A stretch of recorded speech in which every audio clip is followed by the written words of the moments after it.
All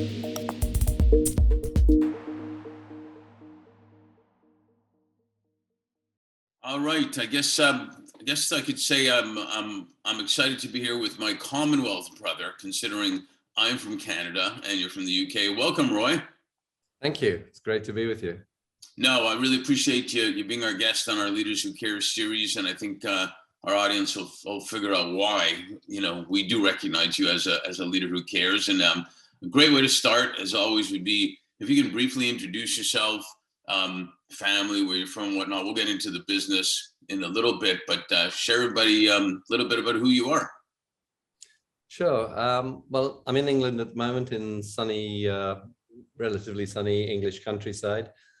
I was born in South Africa in 69 years ago, unfortunately, just turned 69.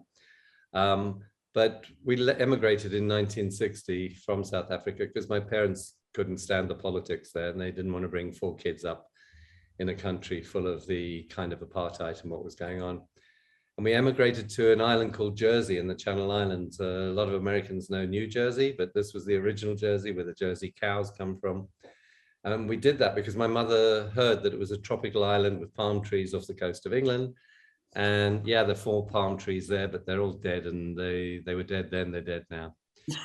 But it's a nice island. It was a great place for a kid to grow up. And then by 67, 2 of the kids had moved to London, and my parents said, well, we didn't travel 6,000 miles to split the family. So we moved to London. So as a 14-year-old, well, just before that, in Jersey, as a small island with 60,000 population, the problem for me was great school, was great upbringing, but there were no Jews in the island. And we were the only 2 Jews in the school, was my brother and I.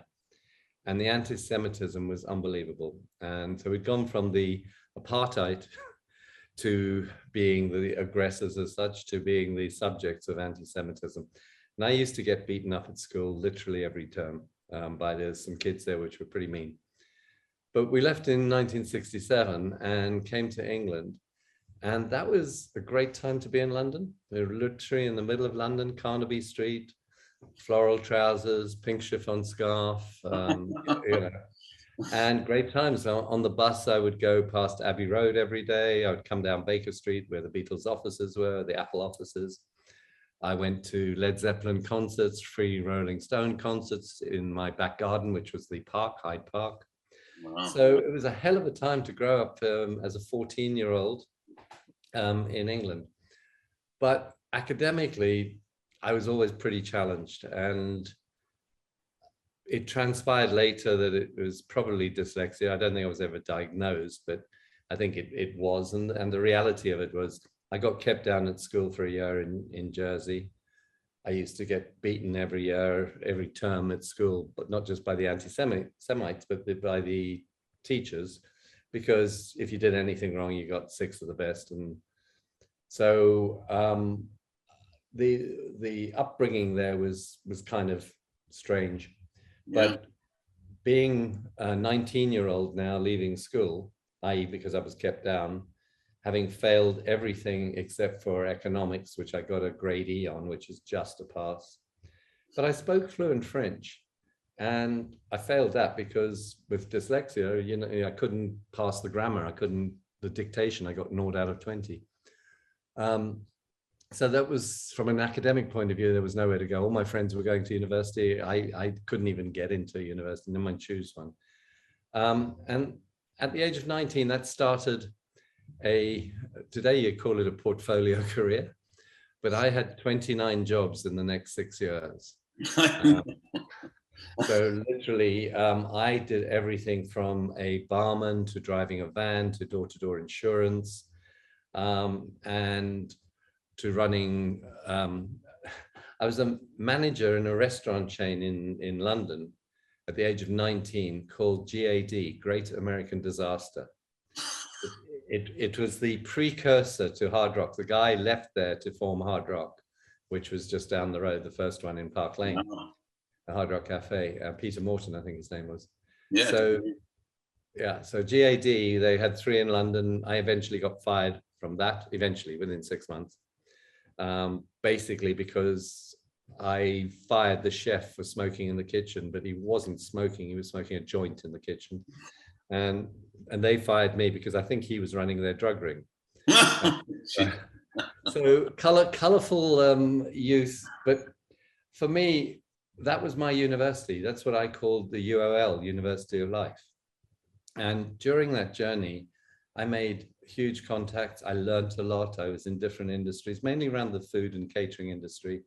My father had started a drive-in restaurant in Jersey, which was the first drive-in restaurant in Europe in 1961. And the trays were imported from Chicago, Illinois. And I know that because I cleaned those, hundreds of them. And on the back of each one was stamped Chicago, Illinois. So I got to know where Chicago was. My first thing after leaving school was, so you're interested in catering, we'll go and run the drive-in, because he had a tenant by then and he couldn't let it. And that taught me, I didn't want to be in catering because it was so hard. So I went into hotels and I became night manager in a hotel in London, a 90 bedroom hotel. And then I realized that if the chef walked out or something, or staff problems, you had guests who were booked in. So, you know, restaurants were great because, I mean, one of the times with a restaurant, the chef did walk out and I ended up on the grill in GAD, doing it while everything was going on. And so the hotel was even worse because you couldn't shut the doors. You had guests booked in. So I decided to get into the supply side. And the last job I had was actually I was a non-dairy cream salesman for a firm of butchers. So everybody else they had a cow on their business card because they were in the meat business. I had a bull because I thought it was wrong to put a cow on my business card. I was doing non-dairy cream. And that job was the job that I got fired from last, mainly because it was a big life lesson, because I had a terrible salary. It was £40 a week, but I had a 10 pence per gallon bonus scheme, which was commission. And the owner, the chairman, thought I would go and sell a gallon to this restaurant and a gallon to that restaurant and 3 there. And as soon as I started, I went to British Airways and sold them 400 gallons a week. And then I went to Kenco Coffee and they were going to buy 2,000 gallons a week in jiggers. And then I went to some restaurant groups and pub groups. So suddenly I was earning more than the chairman. And he didn't like that. Yes. So he fired me and they went bust. Exactly. And it was a great lesson, is don't cap your salespeople. Never. But yeah, it's funny. The best CEOs that I've always known want their salespeople to make more money than them. Sure. It's not rocket science. No, they have the equity, but this guy didn't get it. Well, that's ego. That's ego and control and all those things. Yeah. Oh, he was so, you know, he used to make me sign his expense forms. We'd go out for lunch or something with a client. I would have to pay, I'd pay, and he'd sign my expense form because he was too duplicitous to get the expense form through, because he'd be called to task by the board or whatever. I don't know. Right. So, age of 25, I got fired. Sorry, go on. No, I was going to say it's fascinating because I remember you posting about after 29 jobs, you were great at interviews, but not great at the job type of deal. Totally. I was really, obviously, to get 29 jobs in that time, I was, one of which was a kibbutz in Israel, so it's not strictly a job. But yeah, I was good at those interviews, but no, it was hard. But what I did find out was that you got to gravitate towards the people you like, and you work with the people you like and trust. And in that last job, when they fired me, the chairman, not the chairman, the managing director said, "Look, Roy, I've been told to fire you. That's stupid, but I will make it up to you. I promise you," because he'd employed me. And he said, because just at that time, I was starting my first business, which was an airline catering business. And he said, "My Rolodex is yours. I'll help you." And he was a brilliant guy who is named John Harwood. to this day, we're still friends. I'm seeing him tomorrow, in fact. And if he said, lie down in the streets, Roy, there's no traffic coming, I'd believe him. And so John proceeded, as I started my first business, Portions it was called, with two men, myself and a partner, and 4,800 pounds of the savings that I'd made in those 29 jobs. Started this business in airline catering, and John introduced me to the British Airways and the catering companies and all of those, so that I could actually grow the business. And we started doing pineapple juice for Iran Air because nobody else would do it. And that grew to doing 1 million cups of juice a week. We sliced all the lemons that went onto British Airways and the gin and tonics for 25 years. And I started slicing them by hand with my partner, Gary, and counting them and putting them into little pots. So that business doubled and trebled in size over that period. It went from literally the 2 people to 600 people in 4 countries. So London, Paris, Amsterdam, and in the US in Allentown, we had a warehousing operation. And as we grew to that, the world went through what I call the seven plagues. We in the airline industry, we had 9/11 and global economic downturn and foot and mouth disease and avian bird flu and et cetera, et cetera. And each time I built the business up, whoosh, down 40%. Even when 9/11 happened, before the second Twin Tower got hit, I had to cancel the pipeline of goods coming in from the US because we were shipping food around the Europe for American Airlines, US Airlines. So it was just a nightmare. And that's when I decided to outsource all the manufacturing. And I got down to 140 people. And then I met Delta Airlines and they said, it's crazy. One day we need one company doing our food distribution, one doing our equipment. We need one company. Go and see these guys in Zurich. And I went and saw them. And they were doing all of this distribution. And they didn't have a warehouse and they didn't have a truck. There were 6 guys in a room in a office with a big IBM 34 computer. And so I went back to my board. I said, why have we got trucks? Why have we got 50,000 square foot freezer warehouses? Let's see if we can outsource this. So we did, and we got down to some 40 people, 60 people. And then airlines were saying, well, are you a logistics provider, BPO, business process outsourcer, or are you making beautiful double choc muffins? And so the guys who were doing all the product development, I started a new business with them called Portfolio Partners, and they became a broker. And 20 of them left to set that up, and that left us with 40 people. And at that time, we were supplying our customers with a printed catalog with all of our products. And these were little Polaroid photos of an orange segment or beef Wellington or a sandwich. And they had to be updated. They had to be shipped to 80 customers around the world, in Qantas in Australia, American Airlines in Arlington. And it was just crazy. And I had the idea, if we could put all of that onto a floppy disk, and I know you'll remember that. If we could put all of that onto a floppy disk and then get those to the customers, then we wouldn't have this problem. But the problem with that was they weren't allowed to put outside programs in an airline like American Airlines or British Airways. The IT department would never let them do that. So I got each of my suppliers to pay £1,500 to be on that floppy disk. And my suppliers were Coca-Cola, Procter & Gamble, etc.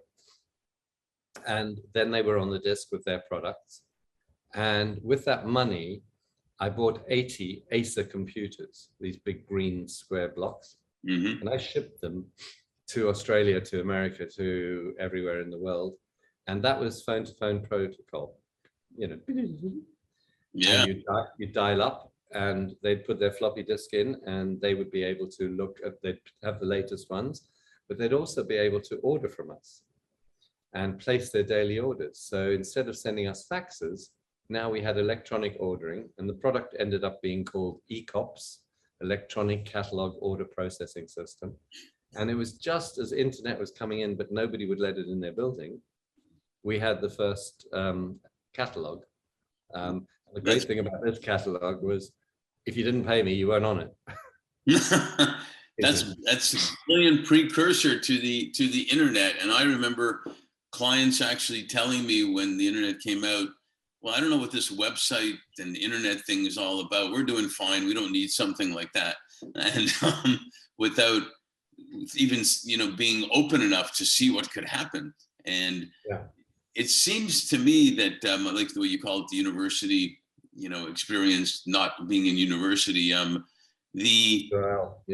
would you say your biggest learning experience was from all that? Was it that don't let someone restrict your imagination or vision? Was it your people skills? What do you think it was? I think entrepreneurs are ignorant of risk, and that's a great skill to have. They're optimistic, it's always going to be okay, etc. It's also, valuing yourself and what you do, understanding the value of that.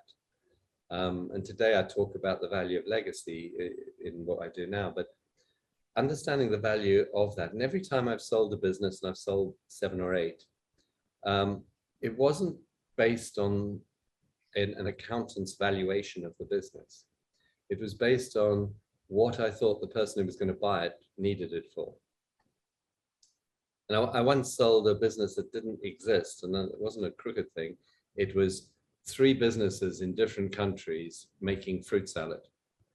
And what I did was I created a pro forma business. I said, well, if you pull them all together in one country, you'd have this volume, and then you'd have a business worth this.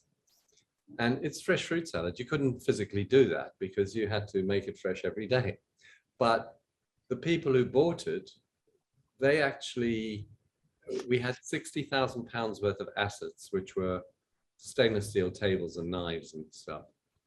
But we had one contract with one supermarket selling fruit salad to one of the big supermarket chains here. And the company that wanted to buy it were making coleslaw and vegetable salads. And they couldn't get into the supermarket. So I sold it to them for £1 million. A business that didn't exist. It only existed on paper, which is £60,000 worth of assets. And the company buying it was delighted because £1 million to get into that market for them was fine. And I think it's that life lesson of, of just making sure that you sell something for the value to the acquirer, not to the accountant's valuation. Yeah, that's so valuable advice. And I think, in fact, I heard today on the news how so many young people are now making conscious decisions to skip university and just go into business because they see what maybe was obvious, that there are benefits to college, obviously, but will it lead to what they really want to do, and the value of their time to do it. I think you often see people sitting in a classroom thinking, I'm trying to learn from somebody I don't want to be like, and I don't want that job. Exactly. So why should, it's a little bit like with consultants, there's consultants who actually then go in and do the job and actually implement it. The others who write the report. Right. Possibly the ones who, it's not their risk, and they can always say you implemented it wrong. And I think it's the same when you're sitting there being taught by someone, and you'll find that with a lot of entrepreneurs leave school early because they're sitting bored listening. Absolutely. I sat in on a London Business School presentation where that business portions was a case study, and the professor at the front was telling people what happened and and how we did things and stuff. And some of the students were saying, this guy's an idiot. Why would he do that? I was at the back of the class. Why would he do that? And the point was, they didn't know the context at the time. They didn't know the tax advantages the government were giving to putting money there rather than there, etc. And the guy started, the professor, Rupert Mearson, he started by saying that there'd been an article in the FT that day by saying that anybody who's still listening to me on this course on entrepreneurship is not going to be an entrepreneur. The 4 who are sleeping in this room will be. They're not just sleeping, they're dreaming. Exactly. They're dreaming. Exactly. So, well, that's a good segue to, there's now you maybe determined there's 2 parts here. There's the legacy and the learning of the value of your time and your experiences. And now, as you're saying, there's we'll move into our LifeBook part of this conversation. There's remembering the legacy and the experiences of so many people by what you're doing. Share with us, briefly to some degree, your interaction with your dad and how that spurred you on to LifeBook. Sure.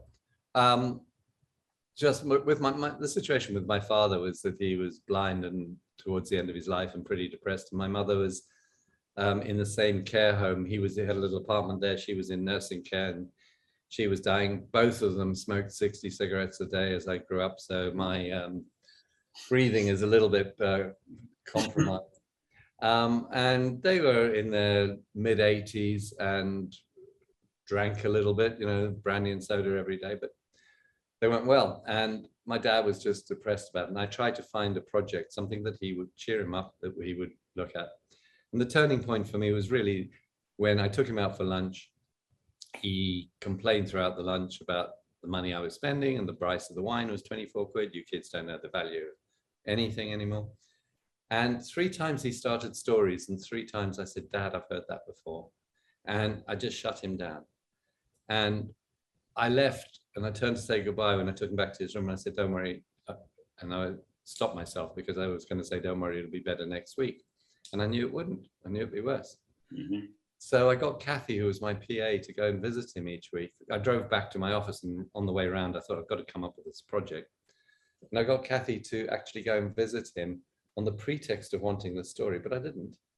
Just to interview him and not shut him down and ask him what happened next and how did you feel about that. And he passed away too soon, I got 35 pages out of him. And the reality was that having got that text, I just put it in a drawer. It was a pre-computer time, so it was typed on a typewriter, and I put it in a drawer. Today, it's published privately for me, and that's my father's book, Life is for Sharing. And the thing about it today is that there are stories in there I wish I could ask him about, which he'd never told me. But my favorite one, I told you before, of the King of Poland, where our ancestor was around when the king died and they didn't want to be without a king. So they found a commoner without any issue, without children, made him King of Poland for one night. And so they could hand the crown on the next day. And that's the first story in his book. Excuse me. Mm-hmm. So that was the precursor. And then I parked it. And then when having sold portions and living a nice life for a while, I thought I needed to do something which was a bit more purposeful. Having taken up polo, which was not really got much purpose, except it's great fun. Yeah. So I tried to find a way to take that airline logistics thinking of, a program and a formula to actually make something happen, but try and do something which was on the front end, a human doing what Kathy was doing with my dad. Went to Bakerest in Toronto, talked to them about slowing down cognitive decline in elder adults and seeing how you could actually have that effect and then gather that legacy. And seeing the effect it had on people to actually see their book in print, to have a title, these titles behind me, they're crazy with people, they come up fantastic. But to actually have all of that information in a legacy and have that self-worth and the difference it made to people. And today, because we've been doing it for quite a while, we're even getting stories where people they're becoming demented, they're starting to lose their memory. They're reading their book and they're reading it like it's fresh. They're finding the memories. It's amazing. I had one yesterday who just said, thank you, thank you, thank you, 3 times, because my brain was empty. And now they'd asked a question, the daughter showed them in the book where it was, where they'd met their wife, and they could enjoy that memory again themselves. I didn't do it for them. I did it for the kids. Yeah. You know, one thing I found just amazing, and the good fortune to have met you and engaged together is I understood the importance and value of documenting and having those stories, those experiences for people to read, for the family to cherish, to have, but even for other people to read and know about. And with COVID and everything that's going on, I think it brought an awareness of people even more so what's important in our life. However, the thing I didn't expect, which I was so amazed by, since we do a lot in well-being and mental health, is that spark in the eye, that trigger of having purpose, that excitement of remembering their own stories that you talked about. Yeah. That you know, to quote MasterCard, is priceless.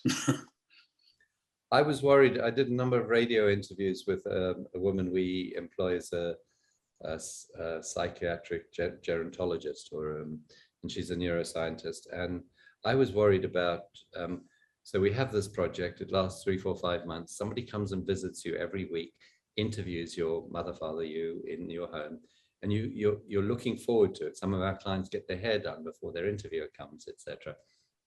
And you've got all this, and then it stops. The book's finished and the project's completed. And I thought, well, what then? How do you deal with that?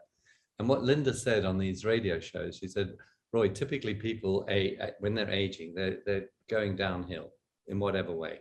They're losing control, mental, physical, financial control, and they're deteriorating. They're isolated. People are not talking to them. They're not interested. So they're sort of going down like this. So what you've done by writing their book is you've taken them up there, and you've given them self-worth, and you've given them a legacy they can be proud of. And now they'll start aging and going down, but they're starting from a higher place. So I appreciated that. Yeah, no, and so do I. And I think there's so much value to it, especially, as I said, for learning, for kids to read stories about not only their ancestry, but talking to other kids about it. I mean, show and tell of the kid bringing their great grandfather's book or whatever to a place. It's beautiful. So we have a team of 7 behind each project. So there's project manager, interviewer, ghostwriter, editor, typesetter, proofreader, and then it gets printed. And gets printed. They're handmade in a bindery here, and they're sewn and everything. So it's a beautiful end product, because the customers were saying, initially our books were pretty sort of cheap and they were PPC bound, but they were saying, this is the best book on my bookshelf. I wanted to feel like that. And so for LifeBook, it was really key that we had that team there. But that team, so every day we have a daily call, and as the books come in, and you can see there's a pile on the floor there which need a bookshelf. We're building new bookshelves here. But as they come in, we do a show and tell. So the project manager who did that book, and they tell us the story. They've been working on it for 6 months, but they tell us the story, which is always different, amazing, some really big, important people, some very normal people, but all with a family who they want to leave a legacy for. And in America, the company's called Lifetime Memoirs, and here LifeBook UK. But both of them have got clients who are doing completely different things. Some of them are arguing about which picture of their yacht to put in there. And some of them, are just, no, I can't show you those books because they're all private. I was going to show you one, but I love, there was an English woman, just her title here is Could Be of Interest. It's like so unassuming. Well, I interviewed a fellow, a very, very senior, brilliant guy. And he said to me, we all seem to have to go somewhere else to find the best speaker, or somewhere else to get the best experience. Maybe you should just ask the cashier at your drugstore, what's her story? And I'll bet you she's got one. Yeah, or the postman, or yeah. Great.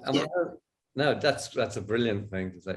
There are 2 quotes which I love. One is, it's an African proverb which says, when an elder person passes on, a whole library burns down. because those memories are gone. David Brooks talks about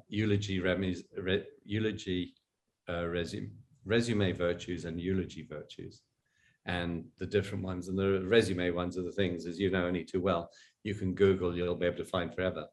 But you talk about anybody born sort of I don't know, 1960, there's very little you can Google on them. And the eulogy virtues are the one that normally we don't hear because we're in the box. But they're the nice things and not so nice things that people might say about you. But those are the ones that it'd be good to know before you popped off. Well, you know, when we started working with you, and I know you know this, but just to share with everybody, almost every individual we spoke to said, man, I wish I would have done that with my dad or my grandfather. And I actually have cassettes and stuff. My grandfather was from Kyiv, and he told stories, and we were fortunate enough to have a brain to record some of them when he told us. And you know, you can, it's just maybe the deepest heartfelt feeling you can have to keep that alive. Yeah.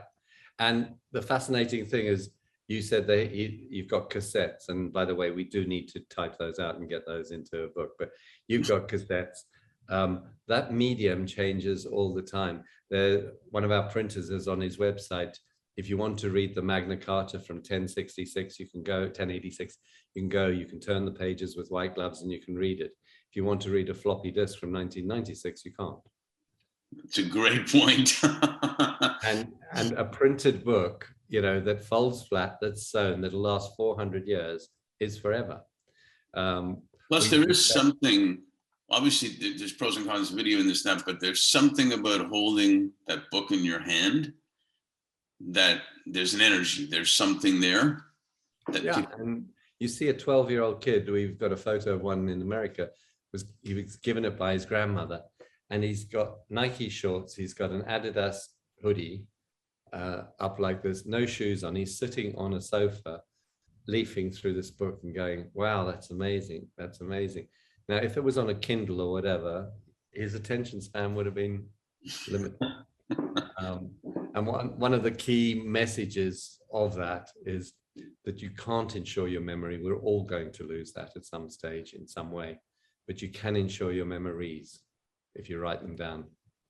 And there is triggers, and you've seen this with music too, when someone who's lost mostly all their memory and they start remembering a song, or they start playing the piano, or they start reading a story, as you said, it does trigger.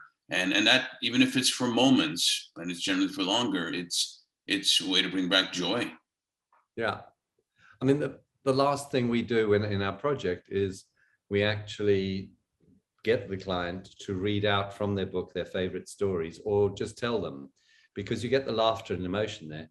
And we do it's got on the shelf over there, we do a 1-hour USB with your granddad's stories on there in his voice, because that is priceless, to have that voice forever. Yeah, it definitely is. Little switch. One last question in this segment I wanted to ask you is, we deal with a lot of corporates, a lot of business people and whatnot. They're always looking for ways to show that they really do care about their employees. That's literally where Leaders Who Care came from. How do you, if you care about your employees, you'll attract and keep and develop them better. What's the possibilities that leaders of companies can offer the LifeBooks as rewards or special benefits for their employees to use in their families? I've always thought that, when somebody retires, it's a big moment for them, and it's a scary moment, because they go from having a secretary or being in, having a photocopy or whatever it is, to being at home and now treating the spouse as their employees. And that first 6 months or 12 months is a huge gap in their lives. Yeah. And I thought, if people would give as a retirement gift a lifetime memoir, which means that this person's going to talk about the company as well that's given them this gift, rather than a watch or something, but they're actually going to recount their working life and their time to now. Somebody's going to come and visit them each week for the next 6 months. So they're actually doing something, having a project, looking for the photos, doing that, and slowing down. And then at the end of it, get on with the other half of your life. Yeah, that's brilliant, because you're right. There is a gap, more so for men even at this point than women. but that'll change with more women working. But there is like, holy cow, now what do I do type of scenario, and am I really as valuable as I thought, type of thing. When people don't answer your calls anymore because you can't do anything. No, yeah, that's really sad part too, actually. I think when they get to reread their book, and when they hear their children or grandchildren, because quite often the children don't want to hear about, they've lived your business life, your work life. They don't want to hear about it anymore. But it's the time when the memories are there, and somebody will drag it out of them and get it there forever. And they can be proud of stuff. They can be proud of where they've come from and what they've done. And it should be. And the most amazing stories also come from the not famous, not celeb, not known people that have done amazing things. And I think it's spectacular. And we're telling everybody about it because they need to know about it. One last thing I want to ask you on this part is, with everything that's happened over the last few years and whatnot, what are you most grateful for, and what are you most hopeful for? Oh, I'm most grateful, certainly within the last 2 or 3 years of COVID and everything that's brought to us, is I built a business. We have by then we only had about 15 staff. We grew it during COVID to 30 staff, 29 we are now at. And we were able to pivot. We were able to get them all working at home. We didn't furlough anyone. We grew the company because people were stuck at home and they were lonely, and they were doing your memoirs when you're worried about your mortality and you're not going on a cruise anymore or whatever, and you're worried about longevity, was important. What I'm grateful about is the fact that all of these people, we kept them together as a team. A lot of them are young, and the mental health issues that surround that are horrendous. Now, we see it in the loneliness of our clients. But when you see the light on the faces of these guys who are producing their life stories and memoirs, who are telling those stories, who are, all these staff that we have who are under 30, they see the black and white photographs in these books. They see a man in a one-piece swimming costume, on the beach. It's a whole new world to them that they haven't seen before. So they're getting an education by sort of osmosis. Absolutely. Our staff are, they're all sort of pretty educated to be able to do the kind of editing and project management work we do. But it's not about education. It's about an understanding of that time period. And what are you most hopeful for? I'm scared, to tell you the truth, in terms of hopeful with what's going on in the world at the moment. And Yvette and I, we chose not to have children because we were worried about Vietnam and grass, drugs and war. Today's so much worse than that. And it's not a very optimistic note to leave on. I've been involved in some ways with homeless charities, with a few things to do with what's going on in Ukraine. And what I'm most hopeful for and optimistic about is the number of good people that are there doing stuff. Mm-hmm. Unbelievable. And when we doing the homeless charities and you're standing there with a bunch of volunteers and you turn around to the next guy and he's a banker or he's a Coldstream guard or he's a delivery driver. There was one guy who was a JP Morgan banker, and he was giving his time and in a dangerous place and way. So there's optimism in that respect. There's a lot of good people come together. As long as the evil that's going on is not ignored by silence. Yeah, that's it's a sad and hopeful way to end this part of the interview. And but I agree. I still have to believe there are way more good people than evil people. And So it's got to give you hope to some degree in that. But I hey, think listen, there are go ahead. What's going on at the moment, as what happened sort of 70, 80 years ago, one bad person or one very bad person. And we've got to learn from that as to not have bad people able to be in power. Now, that's easier said than done, but it's a reality. We thought the world had balanced itself, and NATO and things like this would, United Nations, would enable us to avoid this sort of thing, and it hasn't. So let's hope we are learning from that. Let's hope, and not short memories either. So we write it down. To write it down and shout it out is what is also. But yeah, let's definitely hope for that. And thank you for all you do. Thank you for sharing LifeBook. I think it's an amazing service and an honor for a lot of people to have. And thank you for what you've done with Ukraine as well, you and Yvonne. It's great. And Yvette, don't get that wrong. What's that? Yvette, not Yvonne. Yvette, sorry, Yvette. It's all right. She was going to be christened Yvonne, and her parents changed it because her surname's Con, so Yvonne Con didn't work. So you were right. Well, okay, there you go. So and thank you for being a leader who cares. I appreciate it, and it's been great working with you, and it's how we discovered each other. So no, let's keep it up. You bet. Thanks a lot. Thanks. Take care.